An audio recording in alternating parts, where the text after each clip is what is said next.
Eggs పచ్చడి అండి. ఈరోజు ఎగ్స్ గిల్ల కొట్టుకుందాం మనం.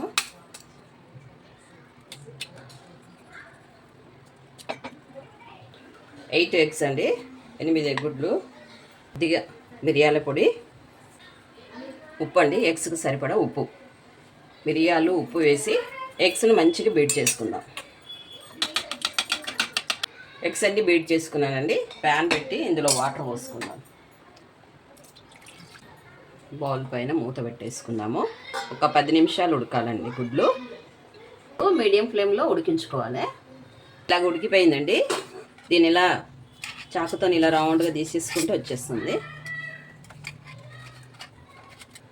ఈ విధంగా వచ్చిందండి. దీన్ని ముక్కలుగా కట్ చేసుకొని నూనెలో ఫ్రై చేసుకుందాం. ఆయిల్ పోసుకుందామండి. ఎగ్ పీసెస్ ఒక్కొక్కటిగా వేసుకుందాం. ఇందులో ఈ విధంగా ముక్కల్ని టర్న్ చేసుకుందాం. ఉడికిపోయినాయండి. అటు ఇటు నేను చాలాసార్లు తిప్పాను. ఈ విధంగా ఉడికితే తీసేసుకుందాము.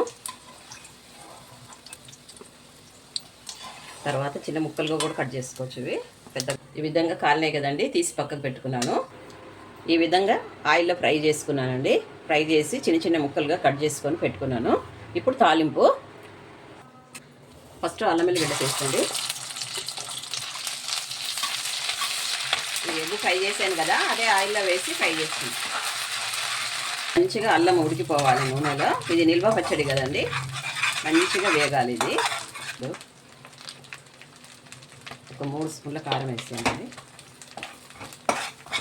కొద్దిగా జీలకర్ర పౌడర్ అండి, కొద్దిగా మెంతి పౌడర్, దీనికి సరిపడా ఉప్పు, నిమ్మరసం అండి. 2 నిమ్మకాయలు పిండుకోవాలి. ఎందుకంటే పొయ్యి కట్టేసిన కాబట్టి ఇప్పుడు నిమ్మరసం పోయాలి, లేకపోతే చేదైపోతుంది. ఇప్పుడు ఈ ముక్కలన్నీ ఇందులో వేసుకోవాలి.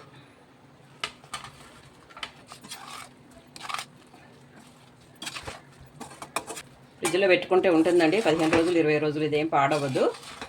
ఎగ్ పచ్చడి రెడీ అయిపోయిందండి. వేడి వేడి అన్నంలోకి పచ్చడి వేసుకొని చాలా బాగుంటుంది. మీరు ట్రై చేయండి. మా ఛానల్ని లైక్ చేయండి, సబ్స్క్రైబ్ చేయండి.